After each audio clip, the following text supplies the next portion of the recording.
everybody, and welcome to Scare Roots. This week, we are doing a spooky crossover with Kill by Kill, my favorite horror-themed podcast, where they go through a film's characters' deaths one by one and get to know them. Is that a good way of explaining the podcast there, Patrick and Gena? Yeah, no, it's perfect. Sure. You don't need to know anything else.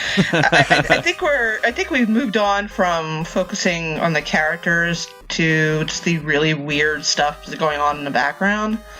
I think it's all tied together because so many of the odd things that are connected in these movies has to do with how little time in many slashers you have with an individual, and so the actor, the director, the writers all try to make these people stand out before they become cut down in their prime. or not stand out if you're Craig Wasson in A Nightmare on Elm Street 3 Dream Warriors. Yeah, this particular movie puts into stark contrast what prime character actors in the 80s were capable of when you weigh Craig Wasson up against Chris Sarandon. It's like, why the fuck wasn't Chris Sarandon in everything? Yeah, Jim was messaging us or messaging me last night saying how good he thought Chris Sarandon was. He's great in this movie. Film. He had a run, man. I did a minute by minute podcast. Well, I guessed on a few episodes about Fright Night, and we talked about how Chris Sarandon is mostly known for that and for The Princess Bride, but there's so much other stuff that he did in like the 80s and 90s. I mean, you put up this performance versus The Princess Bride versus Fright Night. Those are entirely different kinds of characters, entirely different kinds of confidence. And it is kind of astounding that he did not become a bigger deal, because he's definitely good looking enough. And you don't have to cast him as an asshole. He could have been one of those actors that people say elevates whatever material that they're in. It's just like he never really got that traction. He's kind of the polar opposite of, what's his name, Craig Vassar? Craig Wasson. Greg Wasson. Because you just forget that guy is in the Dream Warriors until you go back and rewatch it. He's the hero. That's the we could not emphasize our bafflement at revisiting this movie. When you're talking about the junkyard scene, which is probably one of the most memorable scenes of A Nightmare on Elm Street 3 Dream Warriors, you talk about how what's his name, Craig Wasserman is there, and I just remember the dad, Sheriff Sexy, being there, and maybe a sack of potatoes fighting a skeleton. It's a sack of potatoes in a lovely tweed jacket. So yeah, Patrick Hamilton and Gena Radcliffe are the hosts of Kill by Kill, and they have decided to join us. Normally we talk about video games on this here Scare Roots, but Jim is obsessed with a certain killer doll. Yeah, obsession is a strong word. I'll say that that I have an affection for the first Child's Play movie in particular. I think there's so much charm inherent in the idea of a serial killer using voodoo to transfer his soul into a doll to terrorize a young family. Like, it's just so ridiculous and hilarious. And hearing Brad Dourif roar up and down this entire movie is amazing. Now there's a new one out that stars what's her face from Parks and Rec? Aubrey Plaza, and I just feel like, how could she be old enough to do the role of a single mom? But then I realize she's like 30. She's 35. I'm pretty sure she's vampire, because yet she's older than you think. Wow, 30. She's older than Jim. Yeah, she is older than Jim. Wow. Jim is baby. I mean, I have not seen the new Child's Play, nor will I be seeing it, for a multitude of reasons. I don't deny the possibility of making a good Child's Play reboot, but watching this one shows in stark contrast why that first one is so special. Because one of the elements that I just didn't remember quite as clearly until this rewatch is how young Andy is. Now in the reboot, that kid's a tween. Like, he's in double digits. It's a really different thing when a 6-year-old is talking to a doll constantly. You really do not pay that much mind. Whereas an 11-year-old being handed this giant plaything doll, it just looks fucking ridiculous. And that's why if they had made it not being a slave to the Chucky design and just made some sort of contraption that a tween would be into, that, you know, maybe he's into robotics and he made a homunculus of metal that killed people and controlled cars and, you know, was connected to your home Wi-Fi system. Like a horror movie, Weird Science. Yes, I mean, listen, you could call it Child's Play, and it would be its own thing, and I would have zero problem with them icing out Don Mancini. But they did, so fuck the new Child's Play. Fuck it. Also, like, in the new Child's Play, the doll is just like a toy that's gone haywire. Like, he's just a malfunctioning piece of machinery. There's no, like, personality to the doll. It's just, but that's an okay thing to go with, so long as you don't put him in the old. Once you encase him in Chucky cosplay, I'm expecting the whole voodoo component of it.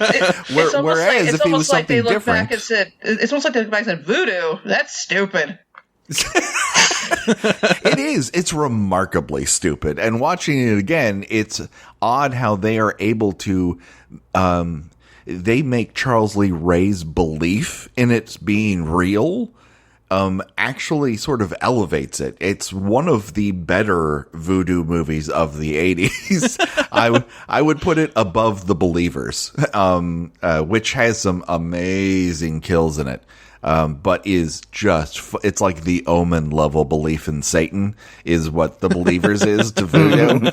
And then you have Serpent in the Rainbow, which is just batshit crazy up until the point they start spiking balls with mental powers. I That's a great that. movie. That was not mental powers. They literally just hammered a spike into his balls. Oh, yes, but at the end, spoiler alert for Serpent in the Rainbow, at the end, he controls a spike with his mind.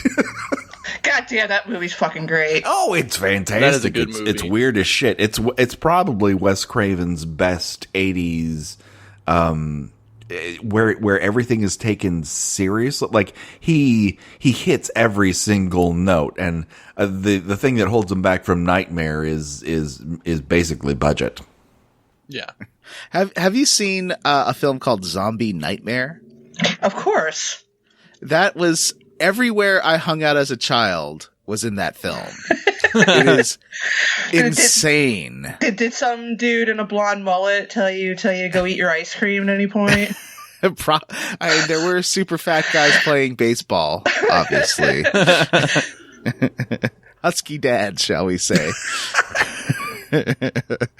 But yeah, like my high school, this weird health club near my house, like this park near my house, that was just my life, which is really great to see it enshrined in a terrible movie. Yeah, see, I grew up around the Atlantic City area. We've got like the movie Wise Guys with Danny DeVito and Joe Piscopo, and a really depressing art film. That's it. That's what we got for Atlantic City. Oh, Il Perot and St. Anne's has like a heist, I think, with Danny DeVito. Is that with Danny DeVito? Maybe. Yes. Oh, like the De Niro movie, and yeah. And what was the other one? Brain Scan was filmed in my high school. Oh my God, Brain Scan. Yeah, my junior high school is where Better Off Dead was filmed and later returned to Horror High. My old neighborhood is enshrined in a number of movies, but notably in Elvira, Mistress of the Dark, Fright Night 2, Teen Wolf is in Montrose, and that the environs surrounding it. So we got a bunch of stuff that's semi cool. So guys taking their dicks out during basketball games happened for real in your high school? Oh, yes, constantly. Constantly. I never attended a single basketball game. I just want to put that out there. But I knew some people who did, and they totally said that happened. Oh, yeah. Well, my girlfriend, who you don't know, she lives in Canada. She heard about it. I might know her. Yeah. Oh, no, I mean, like, you're in left Canada. She's way out in right Canada. It's a whole but I different grew up Canada. in right Canada. Canada's vast. There's, but we all kind of know each other. It's like the world's biggest shared flat. You mean like Three's Company? Yes, basically. I was picturing more of a Melrose Place kind of situation where you all hang out at the pool, get involved in solving murders, having affairs with each other. And eventually someone takes off a wig and they have a crazy fright skull on underneath. And then they go to the planet Klendathu to fight bug creatures. Some of them do. Was Casper Van Diem in Melrose Place? I'm sure for a guest star he at has some the point. look for it. Might as well have been. Yeah. He's not above it. Let's put it that way. So, we can do a little kill. Is it okay to use your format a little bit and talk about some of the deaths in this film? Absolutely. Let's do it. All right. So the first death is Charles Lee Ray, I guess. Mm-hmm. And Chicago has never looked sleazier. Outside of like Running Scared, this is prime gross Chicago. Yeah, this is grimy, wet Chicago. This is a guy with a rat in a phone booth at the bus station, Chicago, from Adventures in Babysitting.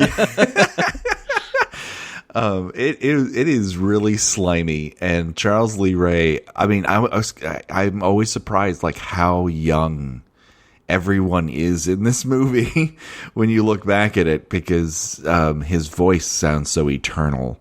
But one of the elements that I just loved, once they enter the toy store,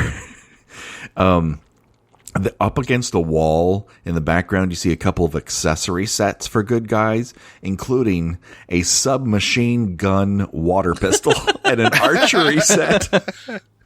Like, who's putting a gun in this good guy's doll hand? And he has like a little military helmet on. It's terrible. I kind of love it. I wish he had an archery set. Given that I was when this was filmed 8, I was very familiar with pretty much all those toys for sale. There's like Volcano Island in the background, Operation, which obviously everyone is familiar with. There wasn't a ton of other. I just noticed mostly like Milton Bradley toys in the store. It's mostly board games. Yeah. The great thing about a Tom Holland movie is he never skimps on atmosphere and stunts. Stunts are one of those things that cost a lot up front, but they add a lot of just value to a movie. Like, every movie's a little bit more real, and the explosions in this movie and the throwing back Chris Sarandon's detective character when the lightning hits the window, like that adds so much verisimilitude to this movie. They don't do this anymore, and I really wish they did. I did notice this was produced by David Kirshner, who I don't think is any relation to Jared Kirshner. No, but he is a relation to Don Kirshner of Don Kirshner's what was it, the Midnight Special? Midnight Special. Patrick, they're not gonna know that. I don't know what that is. Back in You my would- day, they used to air concerts on television. It was literally we're both probably a little too young to remember it. It was a thing in the 70s. Like I read about it in Mad Magazine. It's not like something I had a lot of experience with. have you guys ever watched SCTV? No, unfortunately. Okay. Well, anyway, there's a great parody of it called Mel's Rock Pile, and it's the exact same thing. It's just this kind of nerdy host, sort of introducing, these like hip bands of the minute, playing these like late night shows on television. It probably aired under like Saturday Night Live when the world was at its cokiest. So yeah, that's a deep cut reference. So when the person referencing it is also too young to remember it. Yeah. So what the song Midnight Special, is that about Midnight Special? No, I think they took the name from that song. Oh, okay. And every time I hear that song, I think of Twilight Zone, the movie. Me too. Yeah. Which you guys, okay, so you're not too young to remember that. Okay, good. We were just talking about that in our group chat the other day about the director getting correctly ostracized for his career. Not as much as he should have been, unfortunately. That is true. But yeah, see, I do remember that happening, and because I was maybe 11, maybe when that happened, 10 or 11, and yeah, that was like, no, people are not making as big a deal out of this as they should be. Yeah, I was reading a crazy interview with what's his face from Beverly Hills Cop. Eddie Murphy. Yeah. Eddie Murphy and John Landis, where John Landis was forever angry at Eddie Murphy afterwards because Eddie didn't come to his defense at the trial. Yeah. Did you read the excerpt about like John Landis was kind of showing up at Vic Morrow's funeral and just giving a speech without asking the family if that was okay? Gosh. Oh, wow. Yeah. He's a real and basically saying, "Oh well, Vic would have wanted me to." Yeesh. Yeah, the guy I killed with my negligence definitely would want me speaking at his funeral. Yeah. So back to fun. Well, I will relate it in this one section. The way that Andy, who's very young in this movie, is placed, you can tell that they're very much trying to minimize his on-screen exposure because of child labor laws. Child labor laws that were very much reinforced in the aftermath of what occurred on the Twilight Zone set. So right. He is never anywhere close to danger, but Tom Holland is such a good director that he's able to lace together very disparately filmed sequences and make them feel like they're happening one after the other in very clear and concise visual language. And this is, he's not given the due that he really deserves considering Fright Night and this, and to a certain extent his writing prowess when it comes to Psycho 2.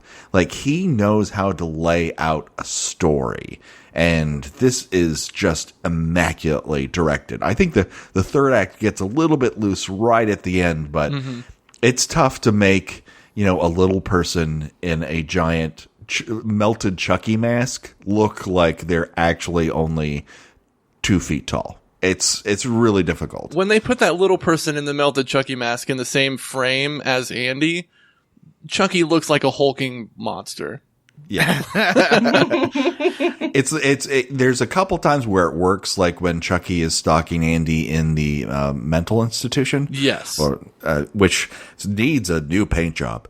Oh yeah, that place looks like lead paint chips are falling into everyone's mouths constantly, and every other child looks like an urchin from a Charles Dickens story. I was going to say they do seem to be out of Annie, like that Hard Knocks Life gang is in there. Yes, pretty much.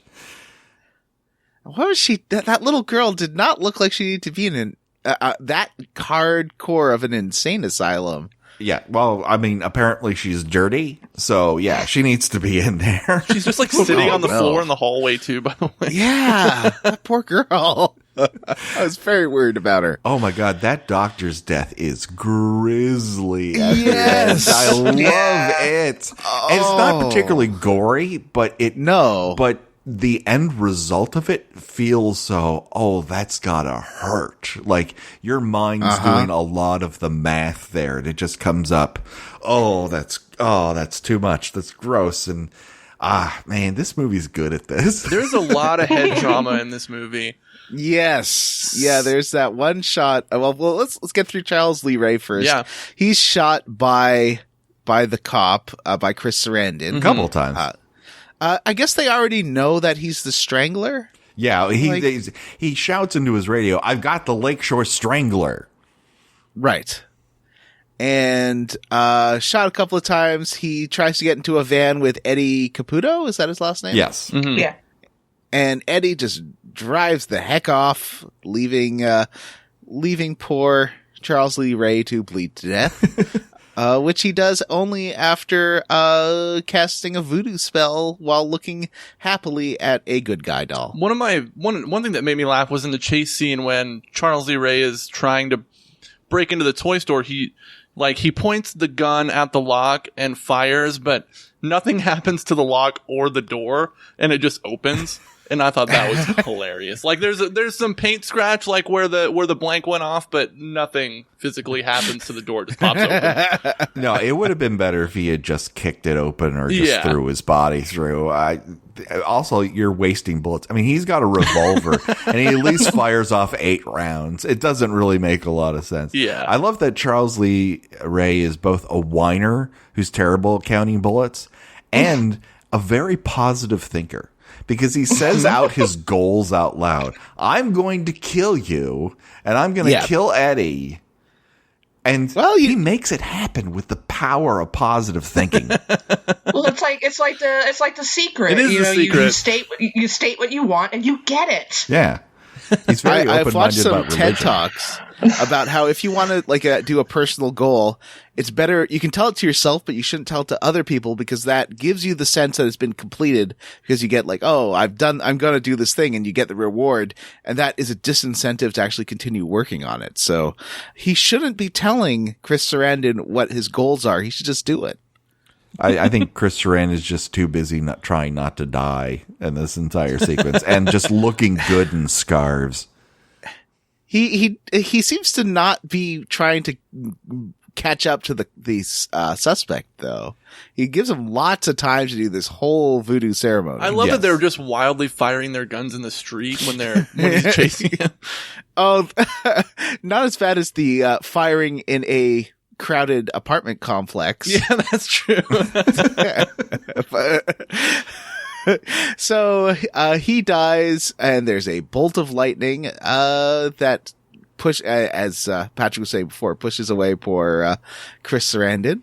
He gets floated. This toy store gets wrecked. Yeah. And then cut to breakfast in bed. The most disgusting breakfast. This was gross.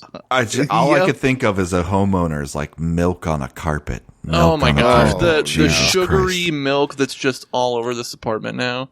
I mean, he's very self-sufficient. I'll give you that. And then I saw the end results of what he was doing. Like, he can pour juice and that's about it. The heaping scoop of butter that he throws on the toast just made me cringe. If anybody eats that, they're dead tomorrow.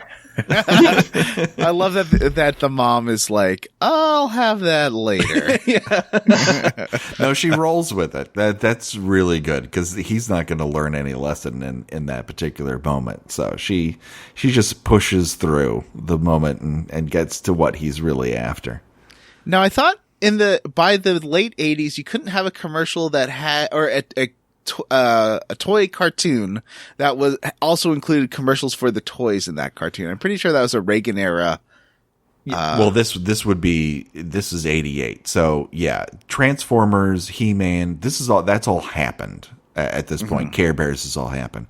So pretty much almost every cartoon that is on the air is tied to a toy product by the time this is filmed. Also, was it just after this that they started coming, that there were more regulations on not advertising toys with your cartoons?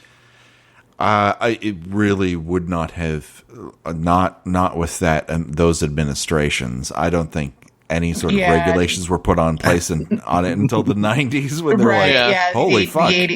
I love watching old commercials. They're sort of like a comfort, like a warm blanket for me. And it is nuts how much kids were directly advertised to. It's just like, and the worst stuff, like you used to be able to buy a box of cereal and get candy in the cereal as the prize, which was just like blew my mind. Now a lot of times they don't even bother with any sort of prize. Now it's like, in this box of Frosted Flakes, you get a package of Skittles. Eat that for breakfast, kids. I mean, half those breakfast cereals were candy. Yeah. Yeah, basically, yeah. By the way, speaking of cereal, like he's eating Good Guy cereal too.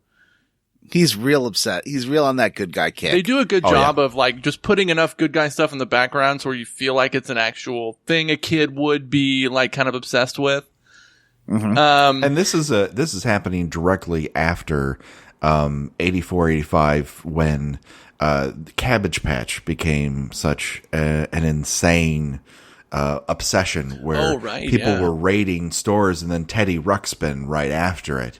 So this is right in the zeitgeist of when this is possible. But the size of these fucking dolls is insane. The size of the good guy character on television that's talking to the kid about, that would be a more effective horror villain, this giant headed good guy, adult-sized good guy. That thing was terrifying. Yeah, that clubhouse is my nightmare fuel. The clubhouse where no one can hear you scream. So this, what's the name of the mom? Catherine Hicks. Catherine Hicks. Yeah. She was kind of like an 80s mom mainstay. Like her and Dee Wallace, like kind of both cornered that market on the 80s mom. Blonde, yeah, she was nice. Perpetually 36. It didn't matter how young or how old she was. She had like a 25-year period of being 36. They were, both going out to Parents Without Partners meetings. They just, had that look down. This whole fashion element of them in Chicago with high boots and longish 3/4 skirts is my thing. It's my thing. It's a look. It is a good look. I mean, when Gilmore Girls picked up on this, it was a high point in Patrick watching with both eyes open. I don't know what it is about that particular combo that I'm into, but Catherine Hicks wears it well. Diana Manoff, however, is straight out of an off-Broadway review in this movie. She has not pulled back the levers from any of her shticky Broadway mannerisms at any point. The two of them being friends is practically as unbelievable as a 2-foot tall doll coming around without batteries in it and killing people. It's got the same sort of energy as the friendship between I don't know, Eddie, I'm sure Patrick has, because we've both seen all the same movies, but The Hand That Rocks the Cradle. The Annabella Sciorra, her best friend is actually Julianne Moore in a very early appearance, and Julianne Moore is the capital F feminist, written in a very unlikable and strident manner. And Annabelle Sciorra is like she wants to be the stay-at-home mom with the breastfeeding, and it's like these two would never be friends in real life because Julianne Moore, I think, like a legendary line she says is, men only want blowjobs and a hot meal at the end of the day, and Annabelle Sciorra is sitting there like, well, all right, I guess I'm okay with that. And it's just, I was going to say the only line I remember her saying was a joke about blowjobs and lasagna or something. It's something like that, but it's like, look how different these, and also telegraphing way early that this woman's going to die because she's terrible. But it's like, these two would never be friends in real life. when I was a kid watching Hand That Rocks the Cradle, something I should not have been doing, I thought she was the best. She is Julianne now. Moore. I mean, in retrospect, she is. But I mean, at the time, was it 1992? This movie came out.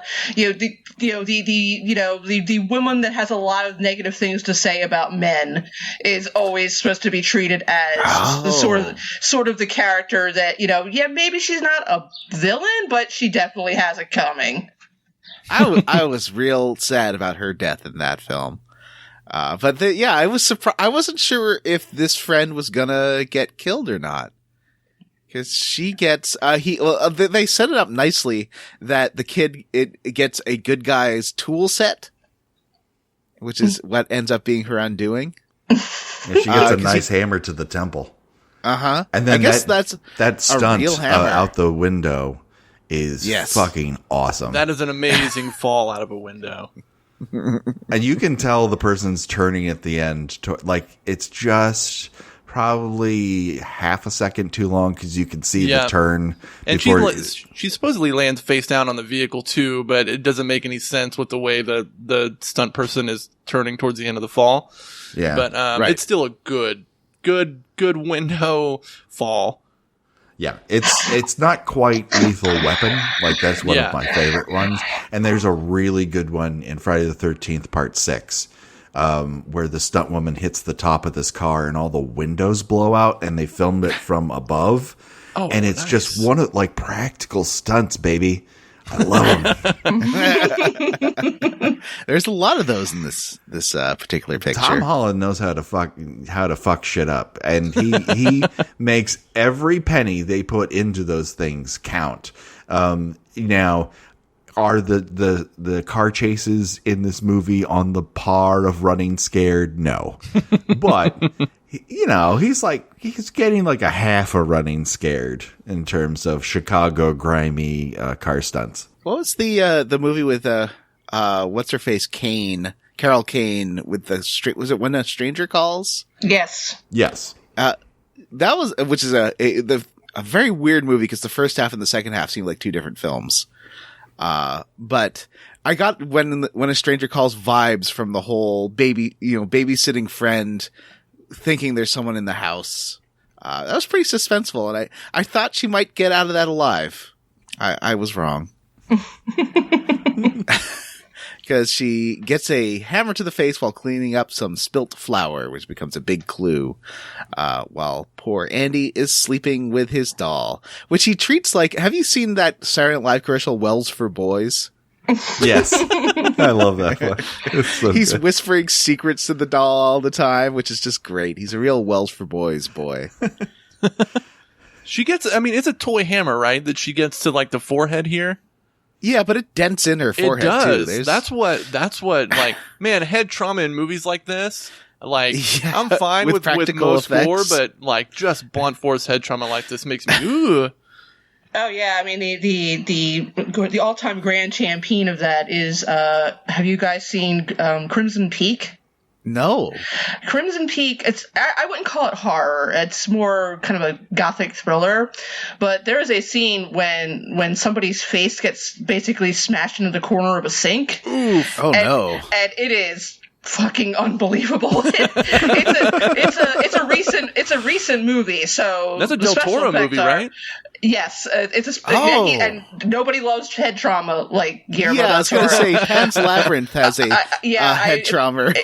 All of his movies have some sort of head or facial trauma. Even The Shape of Water, a character gets shot in the face, and that's true. Oh, right. He loves him some facial trauma, but this is just next level. I hate to say I'm pretty inured to gore at this point, just because I've seen so many over-the-top horror movies, but even this one, I was like, oh god, I'm kind of turning away for a moment because it was a little too realistic. There was the one that really scared me from this era, from the Child's Play era, was when in Maximum Overdrive the coach of a Little League team gets killed by a vending machine throwing cans at his head. He gets the crotch and the forehead. The crotch shot gets him to lean over, but it's all a ruse. Yeah. I'm glad we've all seen that classic. Of course. I mean, talk about cocaine on film. That movie is pure cocaine. I mean, all the trucks just filled with cocaine. pretty much. Yes. There's a reason Green Goblin's nostrils are so big. Yeah, they just filmed trucks delivering cocaine to Stephen King's trailer. I mean, the kid getting it by the steamroller in that movie. That scene famously made George Romero throw up. At least that's the lore. And that's like there was some gore cuts, I think, from that too. Like I think it's not. I think Stephen King what they had to go with, Coked Out Mania filmed the worst version of that, and then I guess the lore says that he showed it to Romero in like a private screening, and Romero vomited. It's like, Steven, you can't show a red smear afterwards, for God's sake. I think the red smear was the lighter version. I think that's what's left in. Yeah. I would really love to see the uncut footage, but I believe it's like everything else that was uncut in that movie. It ended up Stephen King's nose. Yeah. So next up, after the death, that's when the mom and Chris Sarandon meet up. He doesn't believe her about. Oh, well, the child is the first one to say that the doll did it, because the child does some investigating and sees the flower on the feet of Chucky. And she gets the doll from, I don't know if we said this, from a very rude homeless peddler. Yeah. I like the word peddler. It gave it this 19th century flair. Yeah, I know, right? He's just covered in soot. He's got the fingerless gloves. Like they had to barter for it. The poor. It's everything about this movie is slightly Dickensian. And Yeah. There's a class system in place. Women aren't believed. Children shouldn't talk. Like, did you? I don't know about how housing prices were in the 80s. I'd heard that like for a while downtown apartments were dirt cheap, because that apartment building she lived in is amazing. She's in a giant apartment, man. With like these crazy old time staircases and elevators. Andy's bedroom is like the size of most of my apartment. it's two bedrooms, a full fucking living room. She's on the top corner floor. I mean, it's great for a movie setup, but like Friends, slightly unrealistic given the real estate market. But I think you might be right in terms of Chicago downtown at that particular time, because like Cabrini Green isn't that far away. This and Candyman are not that far distance-wise from one another. I tells you, I could go on about real estate prices forever. That's what this podcast is about, right? Yeah, it really is. But that is a gorgeous building. Like the interior exteriors, like the real location shooting they did was like, I would live there in a second. That is amazing, with these like checkerboard floors and all this wrought iron railings and the elevators, and oh wow, that's beautiful. It should be noted that Charles Lee Ray's accomplice escapes custody, which really shows you how bad Chicago's police force is when it comes to holding on to convicts and prisoners awaiting trial. Between this and The Fugitive, Chicago should sue Hollywood. I didn't understand the relationship between Eddie Caputo and Charles Lee Ray. Was he like was he the lookout while he strangled people? Normally, serial killers work alone. Well, maybe the Lakeview Strangler is like the Hillside Strangler we had here in Los Angeles. That was actually a duo operating out of Eagle Rock, California. Wow. I didn't hear that was two people. Yes, it is. It's a fascinating case. It's very, very gross. Most of it takes place very close to where I grew up. And as Kill by Kill listeners will remember, my mother tormented me with all sorts of serial killer facts in an effort for me not to sleep downstairs on Saturdays. What? Yeah. Oh wait, Eagle Rock? Yeah, that was like Hillside Stranglers territory. Yeah, oh yeah. I believe. I literally grew up you steps you from grew it. up in like the serial killer capital of the world. Yes, between this and the Night Stalker, it was a thrilling time to be growing up in Los Angeles. There's a reason not everyone grows up in Los Angeles, and that's because a lot of people died and only I survived. You are triumphant, and you're not being horribly murdered while hitchhiking. Yeah, it helps to be a white boy. That also elevated me outside of the range of most of those killers. But yeah, I live in Coquitlam, and its neighbor city, Port Coquitlam, is where the Picton murders took place with the pig farm. It was pretty. Yeah. There's a Walmart on there now where all that happened. Oh, see now that's a Walmart. movie. That's a fucking movie right there. You just wrote a movie. Congratulations.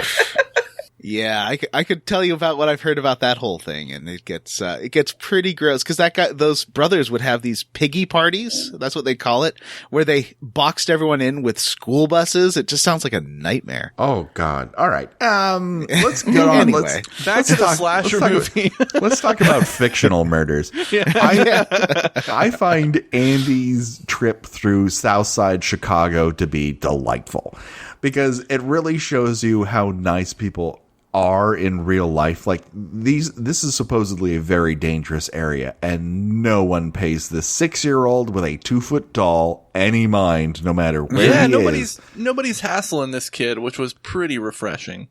No matter what trash pile he's taken a pee behind, he's left alone to his own devices. Yeah, he's literally taking a pee in an open lot surrounded by housing projects. What is this kid doing?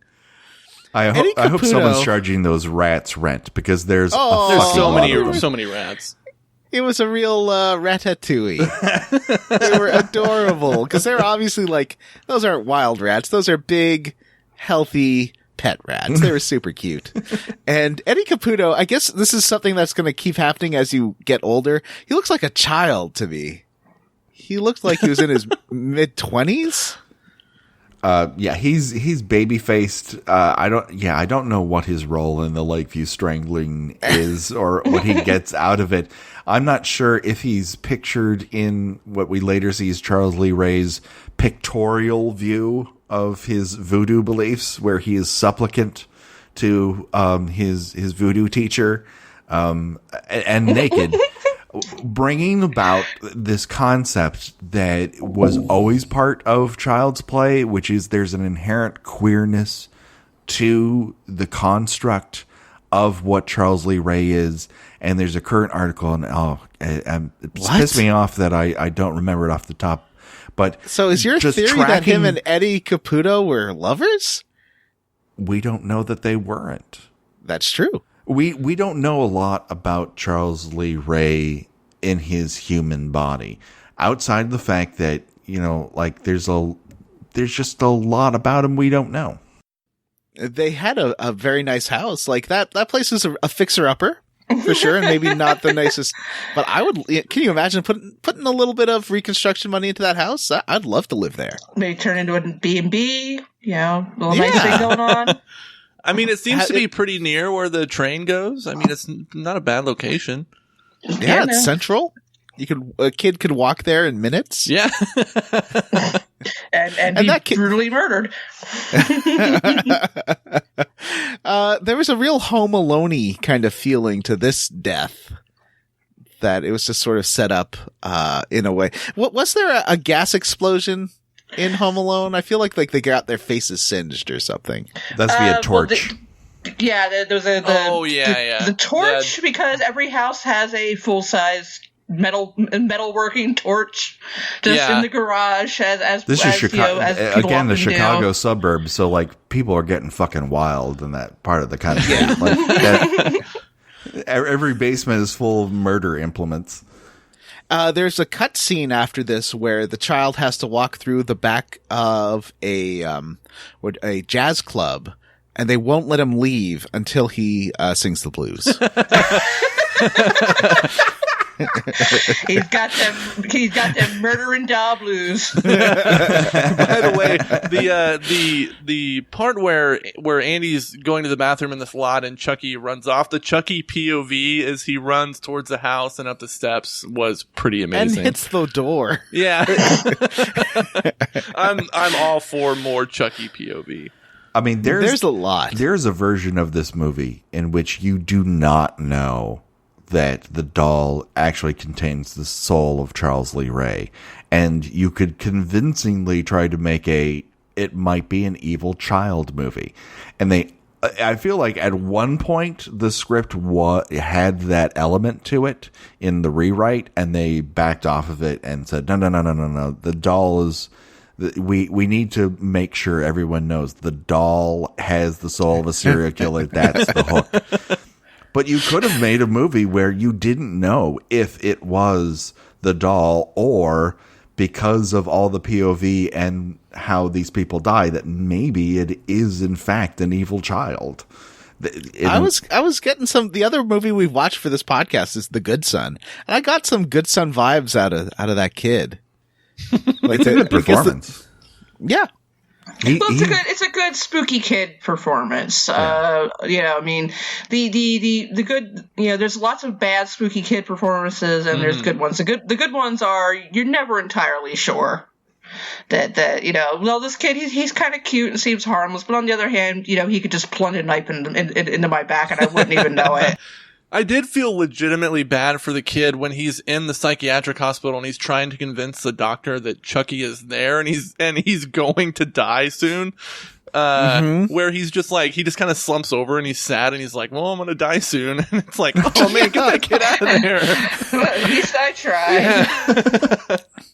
Well, and this is a cut to the police station where they introduced the doctor for the first time, sort of a Stan Lee-ish doctor. And he is, because the child's being evaluated, because, the second death in less than 24 hours, they kind of have the suspicions on this child. Well, here's the thing, though. I just,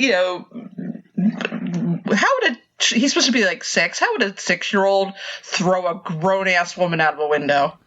Well, that brings to bear one of the main issue with the movie in terms of, if you could put around Dick Fingers realism, is that Chucky weighs both an ounce and 150 pounds. He's like tackling adult people in this movie.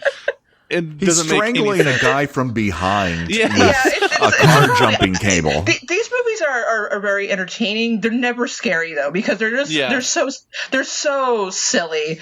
Like my favorite scene in the entire movie is when Catherine Hicks picks up the doll and she's shaking and she's like, talk, damn you, talk, and all of a sudden he's like, you fucking bitch. Yeah, that is shocking. He's just like, flailing his little arms and legs around, and it's just the funniest damn thing. Well, when they throw it, whenever he gets hit by a bullet, the way that they make his body propel backwards from the force of the bullet is it's eternally hilarious. When I was a child, the poster for this film scared me. And the trailer too, but I was terrified. I didn't want to see this movie. I think my brother rented it or something, and that's how I ended up seeing it. But I was just so upset by this killer doll idea that I just could not. And this was like, my brother was renting stuff like, all the Nightmare on Elm Streets and Friday the 13th around this time. So I was getting exposed to some upper level horror films, in terms of gore and stuff. But Child's Play is where I drew the line. Although kind of like by the end of the film, like you learn that the longer he's in, his soul is in this doll body, the more human he becomes. Like, he becomes human to the point where I guess he has a heart and he's full of like blood. He's essentially just a little person with a knife at the end. Yeah, kind of a Terminator, a little Terminator with a knife. Yeah, I mean, he does, his body eventually operates independently from his head at one point, but, I mean, we're already playing in voodoo, so it's like, here's made up nonsense and here's made up nonsense we made out of the made up nonsense. So like I give it a lot of leeway. It's very good popcorn horror. It's got some shocks, it's got some surprises, it's very well acted, it's particularly well directed, and the shock sequences are fun. And like I love that the 6-year-old kid does not play like a tiny adult. He's a 6-year-old kid. Yeah, he's a kid. Yeah, he reminds me a lot of Danny in The Shining, just like completely overwhelmed by what he's seeing. And he does have a Danny Torrance kind of quality to him. Yeah, just like a real kid would be like just stunned at what they're, you could see their little brain just melting.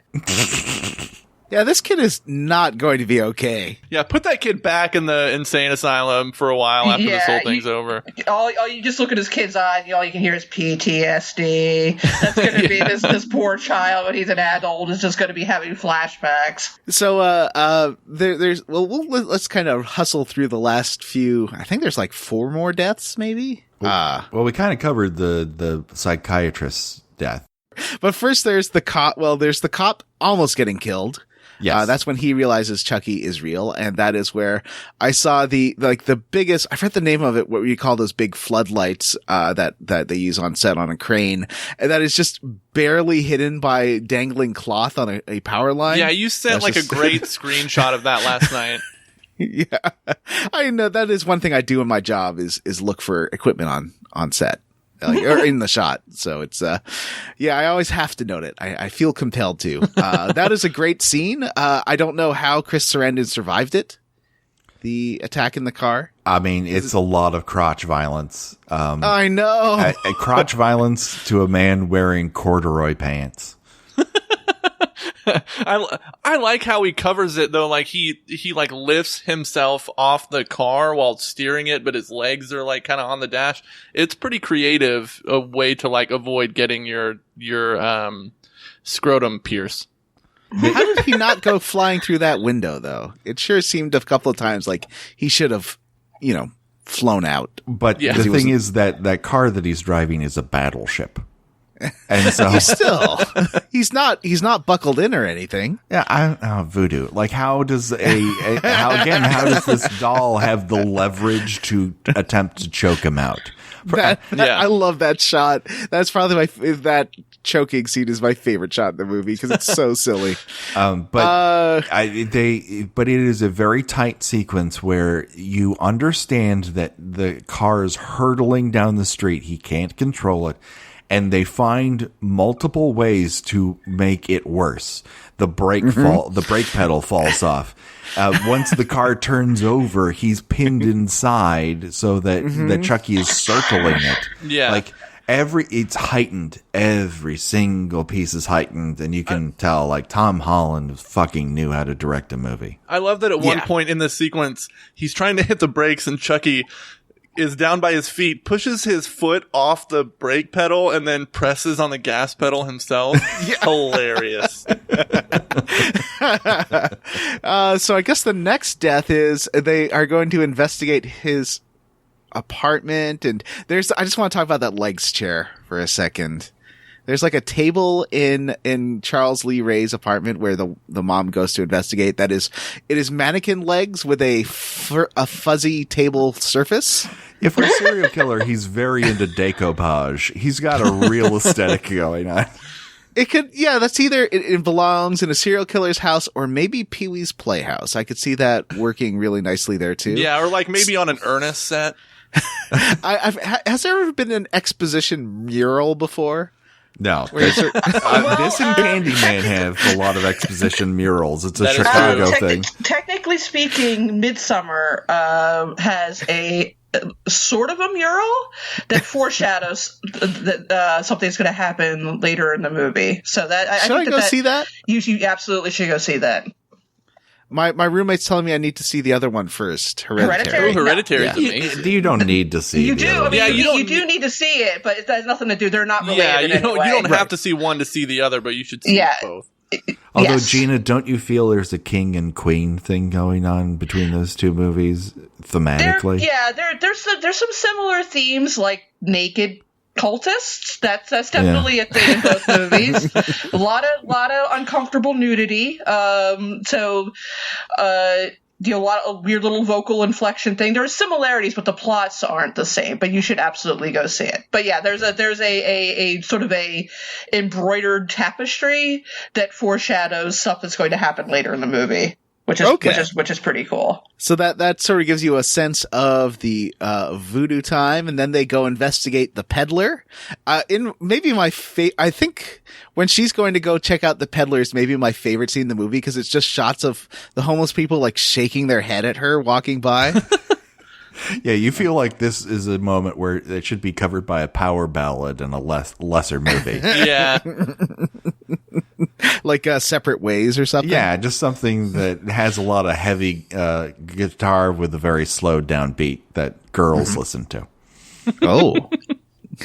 The peddler gives them info on the toy store, so now they know that it's from there. After he gets a knee to the balls from the cop.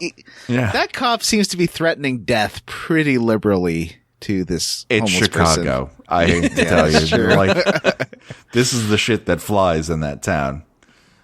Is he how they get to Johnny, the voodoo priest? No, this is how they put together that it's actually Charles Lee Ray, because he's like, no, right. I got the doll from this toy store, and he's like, that's the same toy store where I killed Charles Lee Ray. Right, okay. That's how she gets to the apartments. How do they get from the apartment to Johnny's place? Well, so like after Chucky tries to murder the police officer, which by the way, he doesn't tell anyone about, the next day he goes to see the mom and he's like, hey, I decided to, on a hunch, pull this guy's file. And it says he spent a lot of time with this voodoo like instructor. Oh, okay. And so they go to find that guy, but you get that hilarious scene where Chucky confronts him too, with the line that John sent where, I have a date with a 6-year-old boy. Oh, that line is uncomfortable.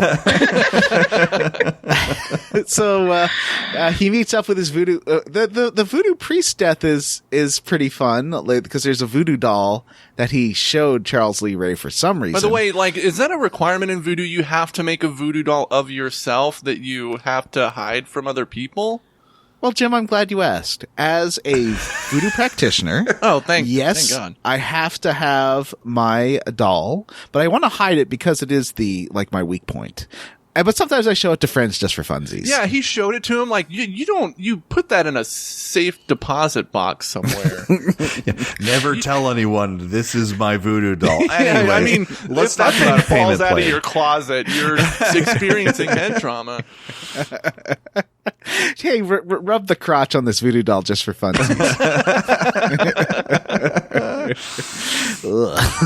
Yeah, that voodoo priest's death is fun in sound effects, because it's not particularly visually grisly, but the snapping bone sound that some wonderful Foley artist made does a lot of the work for it.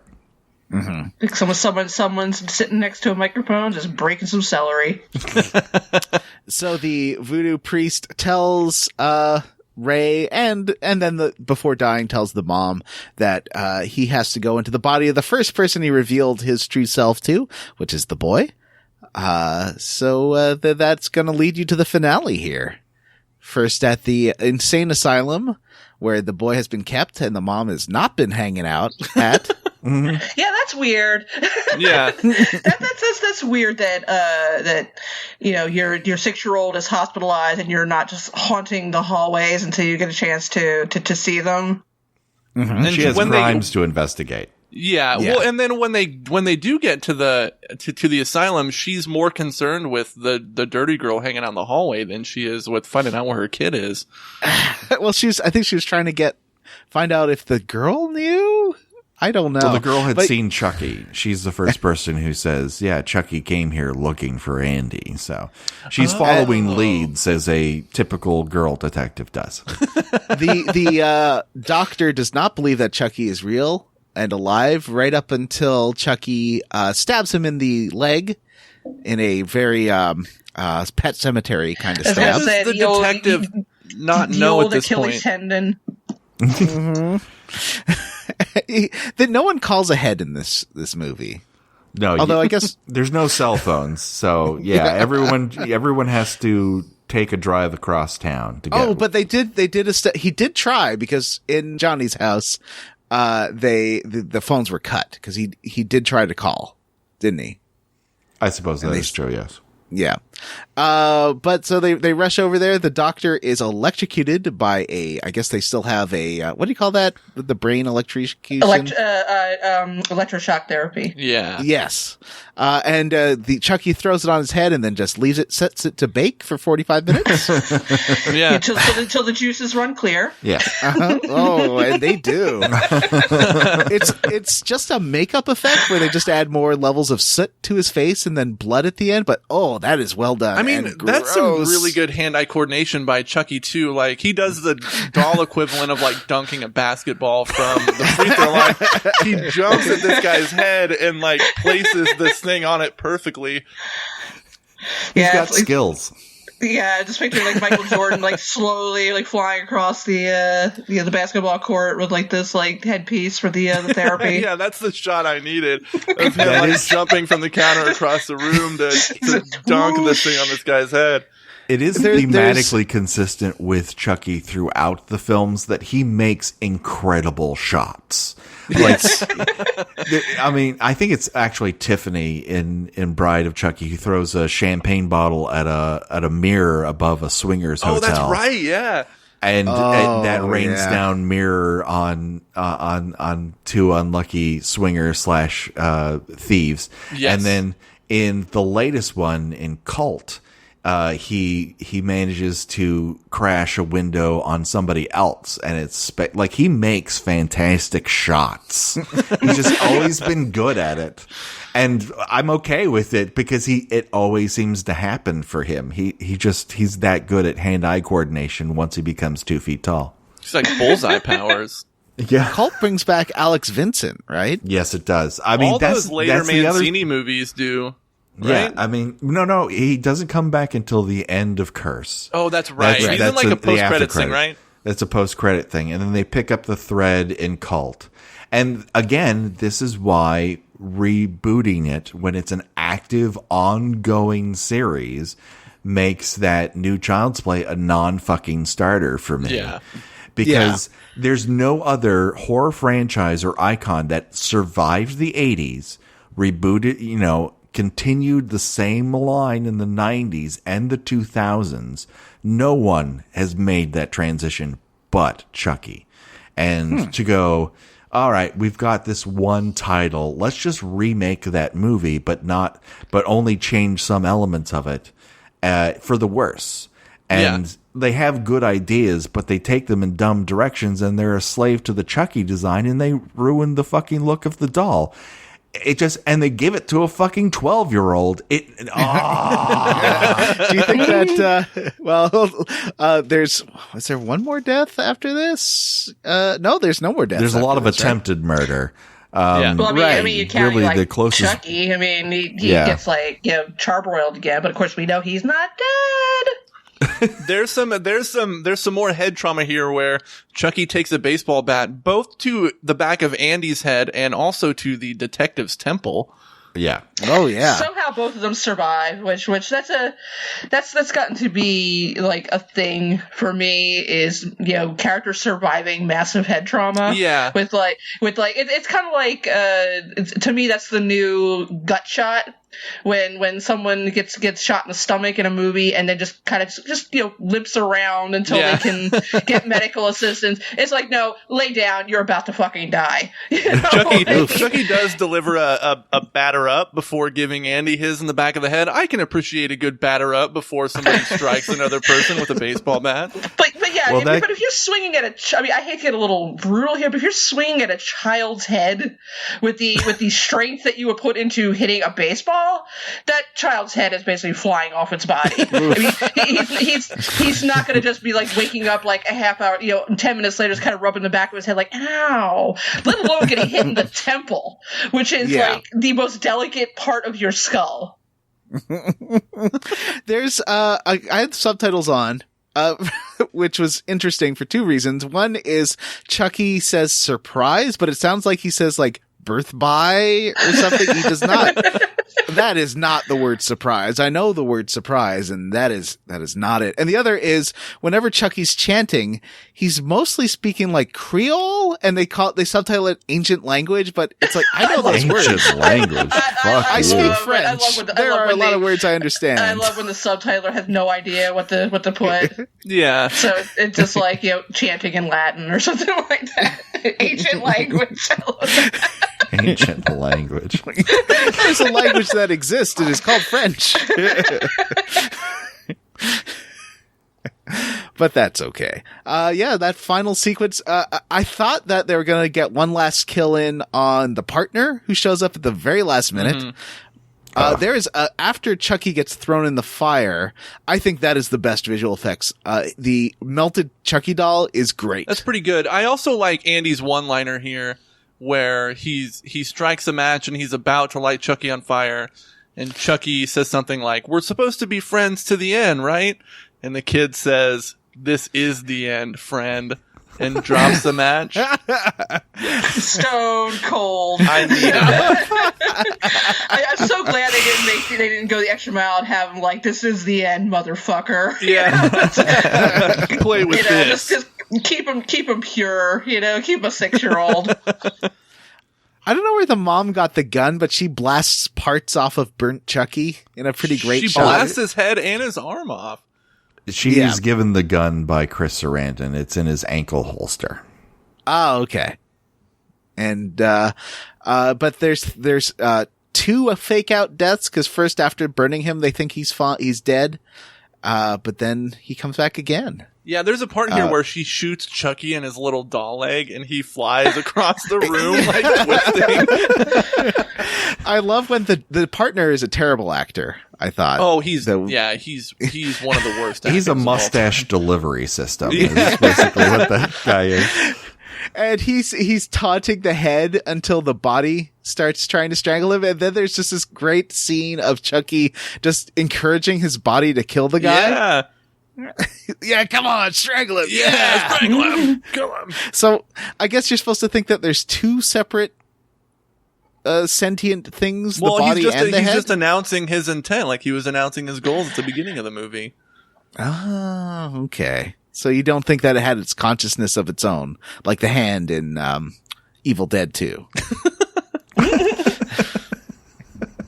But yeah, the special effects on the animatronic body is great. I mean, that has to go back to Kevin Yeager, who was the special effects guy on this.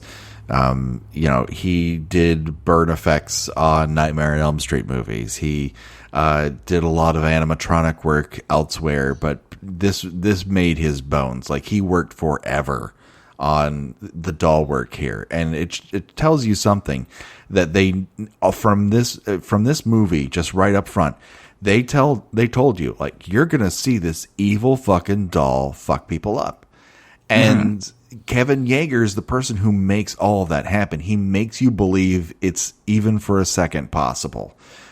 So hats off to that dude. And in the end, Chris Sarandon shoots Chucky in the heart, because he's a much better shot than the mom, I guess. Yeah. Well, he is a professional police officer, so one would hope he is a slightly better shot than a single mom. Yeah, he's also like 4 feet away from him at this point. Yeah, and the mom had a lot of she did pretty well, I think. She did. I mean, she got him in the head. She shot his arm off.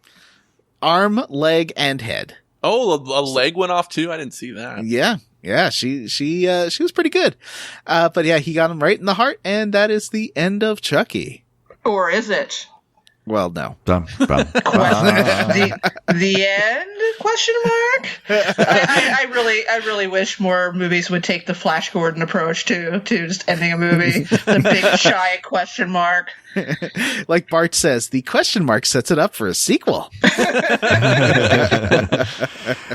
This movie was made for $9 million. Every dollar of it is on screen. It grossed around 34.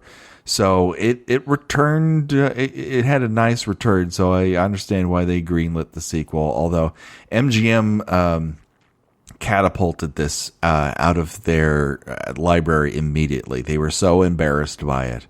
They sold it off to Universal, who then picked up the Child's Play series for 2 and 3.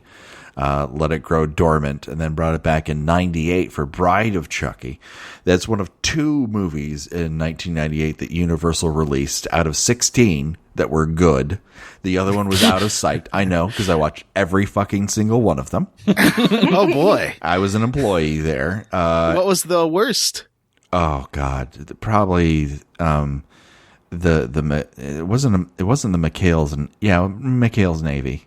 It was fucking terrible. I mean, it's just movie after movie after movie of fucking sucking ass. And it was Bride of Chucky and Out of Sight were such amazing bright spots. It just felt like, oh my God, we're like, it's capable. You can make good movies here. And then they made a Sylvester Stallone one where he's buried in the tunnel between New York and New Jersey by sewage, the flaming sewage. Daylight, yeah. And you're like, oh, no, we're back to shit again. Congratulations, everyone. I did use knuckle salad. So is that a healthy alternative to a knuckle sandwich? Actually, it is. It's the vegan version of a knuckle sandwich. Low carb knuckle sandwich and the knuckle salad. So yeah, that's just some of it. You can leave all this in, right? Because this is gold. Oh yeah, this is a post credits sequence. When I read that in front of people who worked for NBC, they were not happy. Oh, Don Mancini is one of the few openly gay writers in the slasher film genre. Yes. Yeah, I mean, there's an inherent queerness to all of the Child's Play Chucky films that runs throughout it. It is essentially, I think Nat Bramer wrote an article about it a couple weeks ago, that that whole series is basically Chucky's struggle with toxic masculinity and how he can shed his previous life and be renewed, and how the hooks of toxic masculinity keep dragging him back into being reborn again to see if you will stop fucking around. And he never does. Well, do you want to do a choose your own death venture, or is that more of a kill by kill thing that would be tainted by being on Scare Breaks? Well, listen, I love taint, so that's not a problem. If you had to die in one of the ways presented in this movie, which one would you choose and why? Up for bid from Child's Play 1988. We have Die by Voodoo Explosion. Then we have get hit with a hammer and fly out an 8th-story corner window onto the top of a truck. Blow up in a gas explosion, have your voodoo doll turned against you, or get your leg slashed and have electroshock therapy headband put on your head and you get fried from the inside. And we're your guests, but we're not going to go first. Jim, what do you say? I'm going to say voodoo explosion, hands down. I think being done in by a bolt of cartoon lightning from the sky that eviscerates everything around me is kind of the way I've always wanted to go. I can see that. All right, let's see. Let's mix this up. Gina, what say you? I would really like for my family to have to explain in my obituary that I was murdered by a voodoo doll. So I am going to take the voodoo instructor's way out. Okay, John, what do you have to say? I'm going to go with cooked by a gas explosion with my rat friends. The whole building falls down on top of you, too. So you've got a lot to look forward to. Yeah. Right. It seems pretty fast, though. Yeah. I'm going to take that flight out of an 8-story window because I enjoy practical stunts. And you have a wonderful view of Chicago on the way down. And you know that your fall was broken by a Buick. Maybe you could survive that. Maybe. Who's to say? But if we're talking a death venture, you win out. That's true. All right. Well, thank you very much for showing up, and thanks for letting us talk to you about this bizarre but very well crafted film. Yeah, Square Roots listeners, check out Kill by Kill as well. You can find it on iTunes. Yes, please do. Yes, iTunes, Spotify, pretty much everywhere you pick up podcasts. We're sitting there just taking up digital space, gathering digital dust. Please pay attention to us.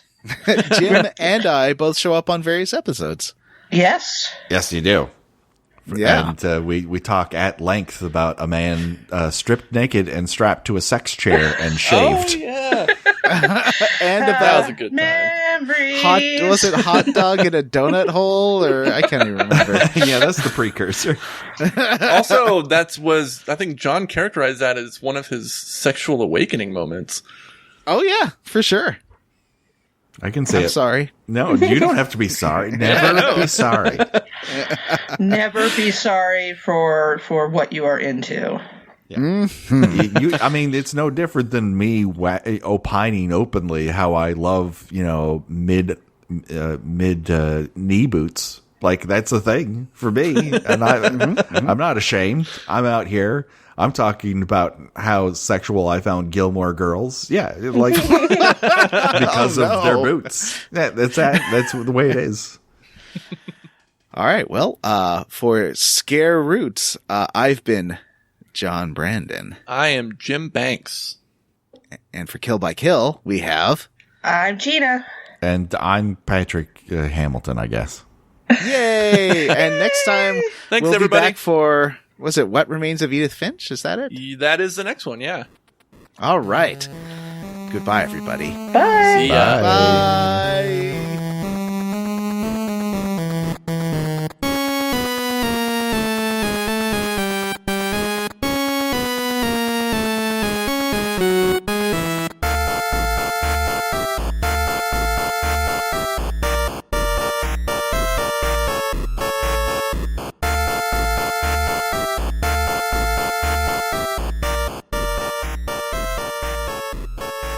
Was 98 Town and Country? I don't know if that was a Universal. That was a New Line movie, but yeah, Okay. it was around there. Oof, that was one of the worst films I've ever seen. Up there with Date Movie, which I still think is... Date Movie might be the worst film I've ever seen. I mean, I'd still throw it up to movie 43, even though I do like one sequence. I think it has one tremendously funny sequence, and the rest of it is terrible. And we were hired to rename it, and so gained access to the original version of it. Wow. The list that we got from people of what they had decided they were going to call this movie sounded like they were given an 8-ball of cocaine and locked in a room with a whiteboard, and some poor intern is like, just write down everything we say. And it is the most heinous collection of words I've ever read in my entire life. My worst movie still remains, despite it apparently being heavily influential on Midsummer, is the remake of The Wicker Man. Oh, yeah. That movie's Oh. terrible. It's I worked on really that bad. one. Did you? Yeah, I sure did. Wow. And I just remember being very... Because, working on dailies, you're seeing shots out of order, and I was just thinking, what is this? What is happening? It's terrible. That's what it is. Very few movies make me angry. I was just angry watching this movie. Neil LaBute, if you're listening to this, just work out your hatred of women on a therapist's couch, for God's sake. But it did make that super cut, which is Just for everyone's entertaining. edification, here are some of the potential names we were given by the production company. Okay. This shit cray, Vaughn.com, suck it, super fucked, fuck you, What? Flaming Bag of Shit, followed by Incestorama. That's just the first page. These are the titles? These are the titles. They were going to release this under the name Superfucked? And Incestorama, yes. Like that's the first page. Like they're in a room. They're like, "Are you going to see that new Sandy Bullock picture?" Nah, me and the wife are headed off to watch Incestorama. Want to come? I feel like that's one of the better titles they came up with Vomorama, on that list. Gag Reflex, Gross Out, and they're like, you can't. Then in the middle of this, they have one that says "Fun with Celebrities." You cannot just. I'm okay with that one. You cannot just toss out titles like "Cum Rag" and follow it up immediately with "Fun with Celebrities." I think "Fun with Celebrities" is pretty Fun good. With Celebrities sounds like the code name someone would put on their like VHS with pornography. Yeah, that's when the intern snuck in there because he was at the end of his rope. Seriously, we have to come up with an actual title. How about "Fun with Celebrities"? I won't read all of these, but I will pick up with a couple of the choice ones after "Will You Poop on Me?" Oh boy! Crack Baby, Fluffer, Shotgun Cum, Uniball. I don't know what Uniball is. I think someone just looked down at their pen and said, "Uniball." Hard on. Just looking at their desk. The ham sandwich. Just call it ham. Let's try ham sandwich. Your parents will hate this. Finger bang, ball gag, and then they wrote down Sucker Punch, which was an actual fucking movie. Like, oh yeah. Why is Sucker Punch not available? It should be. That's a quote written on the piece of paper in pen. Pussy Whipped. What the hell? In bad taste. Nazi jokes. Dick jokes. Their order, not mine. Nazi jokes led into dick jokes. That's how they got there. I feel like what the hell? Yeah. Grab ass, no girls allowed, which I don't fucking understand. Followed immediately by, and I shit you not, rape music. Oh, God. In a crowded marketplace, they're saying to themselves, we need to stand out. Any suggestions? Rape music. Janet, get legal on the phone. Has anyone snagged rape music? Like, I mean, that is insane. They actually went back in time and talked to 80s cocaine Stephen King, and he said these ideas are just terrible. Even back then would have said, no, these ideas are terrible. What are you doing? I am going to go back to working on my monster truck movie where people get killed by a set of headphones. I mean, they go through like phases where they're trying to top one another. There's cunt punch, gut punch, and then out to lunch. Out to brunch. Like, what? The progression there is insane. You can see how their brain's working, at least. You can, and it scares me. It scares the hell out of me. I don't know how they thought that they were going to get any kind of theatrical release with those names. I honestly think that you have a group of people who have no ideas how movie works. And they're trying to find a solution to something as generic as Movie 43, which only makes any sense in the original version of the movie. And they're like, I don't know, gangbang gangbangers? Like, that's not a movie, man. Two tickets to Shotgun Come, please. I would have gone to watch Fun with Celebrities. They do have, They do have one thing that I liked, which was called Knuckle Salad, which I ended up using when I wrote for Mr. T. I did use Knuckle Salad. So is that a healthy alternative to a knuckle sandwich? Actually, it is. It's the vegan version of a knuckle sandwich. Low carb knuckle sandwich and the knuckle salad. So yeah, that's just some of it. You can leave all this in, right? Because this is gold. Oh yeah, this is a post credits sequence. When I read that in front of people who worked for NBC, they were not happy.